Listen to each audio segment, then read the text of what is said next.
มเสียงดีพอหรือยังแล้วกราบสวัสดีท่านผู้ชมทั้งน้อยนะครับทั้งหลายไม่ได้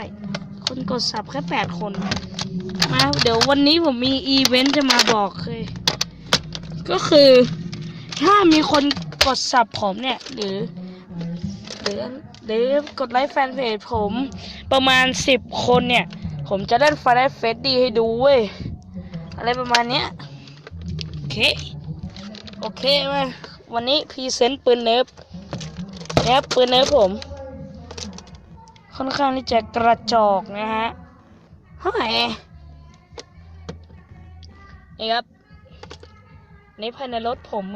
เละมากโอเคนี่ครับมาโอ้ลืมชักโอ้ปิ้นแบบนี้เลยดีกว่าง่ายดีแล้วก็ไอรอนเลย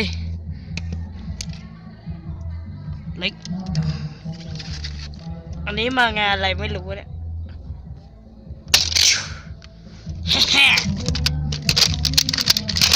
เอาละเป็นครั้งนี้เราจะมาเล่นเป็นแบบ First Person กันนะครับเอาเฮ้ยซูมholy shit โอเคมา First Person ครับในรถแล้วเนี่ยเอาละไอ้รถซอยเล่นมาคอมเดตี้ดีกว่ามิเชลโอเคแมนเล็กมันฝันร้ายดีกว่าโอเคครับอย่าลืมอีเวนต์ครับกดซับ10 คนไปในเฟรดดี้รอคุณอยู่นะครับจะได้2 ภาคเลยนะครับแล้วก็คือถ้ามีคนกดซับเยอะกว่านี้ผมจะเล่นแกรี่มอดให้ดูนะครับ